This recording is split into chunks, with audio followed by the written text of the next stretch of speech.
ಏನಿಲ್ಲ ಚೆನ್ನಾಗಿದೆ. ಚೆನ್ನಾಗಿ ಮ್ಯಾಕ್ಸಿಮಮ್ ಸ್ಟಾರ್ಗಳಿಗೆ ಮಾರ್ಕ್ 100% ಸ್ಟಾರ್.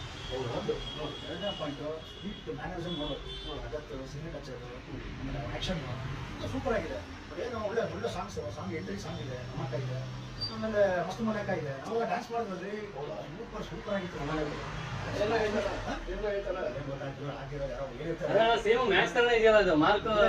ಮ್ಯಾಕ್ಸು ಒಂದು ನಡೆಯೋದು ಇದು 48 ಗಂಟೆ 72 ಗಂಟೆ 3 ದಿನ ಆಕ್ಚುಲಿ.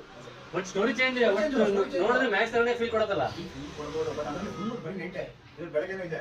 ಬಟ್ ಈ ಮ್ಯಾನರಿಸಮ್ ಮ್ಯಾಕ್ಸ್ ಆಗಿಲ್ಲ. ಸುದೀಪ್ ಎಂಟ್ರಿ ಅಬ್ಸರ್ವ್ ಮಾಡಿದ್ಯಾ? ಸುದೀಪ್ ಎಂಟ್ರಿ ಅದ್ರಲ್ಲಿ ಬೇರೆ ಇದರಲ್ಲಿ ಸೂಪರ್ ಆಗ್ಬೇಕು. ಅದು ಚೆನ್ನಾಗಿದೆ, ಇದು ಇನ್ನೂ ಚೆನ್ನಾಗಿ ಹಂಗಾಗಿ. ಆಮೇಲೆ ಸಾಂಗ್ಸ್ ಮಸ್ತ್ ಮಾಡೋಕೆ ಇದೆ, ಡ್ಯಾನ್ಸ್ ಮಾಡೋಕ್ಕೆ. ಇದು ಫಸ್ಟ್ ಸಾಂಗ್ ಇದೆ ದಮ್ಮಕ್ಕ ಡ್ಯಾನ್ಸ್ ಮಾಡೋಕ್ಕೆ. ಆಮೇಲೆ ಡ್ಯಾನ್ಸ್ ಎಲ್ಲ ಮಾಡೋದು ಎಲ್ಲ ಚೆನ್ನಾಗಿತ್ತಲ್ಲ, ಚೆನ್ನಾಗಿಲ್ಲ ಅಂತ ಅದ್ರ ಬಗ್ಗೆ ಹೇಳಿದ್ದು. ಕರೆಕ್ಟಾಗಿ ಹೇಳ್ತಾ ಇದ್ದೀನಿ. ಏನಪ್ಪ ಅಂದರೆ ಸುದೀಪ್ ಮ್ಯಾನರಿಸಮ್ ನೋಡ್ಬೋದು ಆರಾಮಾಗಿ. ಕ್ಯಾಮ್ರಾ ವರ್ಕು ಎಲ್ಲ ಸೂಪರ್ ಮಾಡಿದೆ. ಒಳ್ಳೆ ಲೊಕೇಶನ್ಗಳು ಒಳ್ಳೊಳ್ಳೆ ಚೆನ್ನಾಗಿ ತೆಗೆದಿದ್ದಾರೆ. ಎಲ್ಲ ಬೀಚ್ ಸೈಡೆಲ್ಲ ತೆಗೆದಿದ್ದಾರೆ, ಎಲ್ಲ ಚೆನ್ನಾಗಿದೆ. Climax super. ಸುದೀಪ್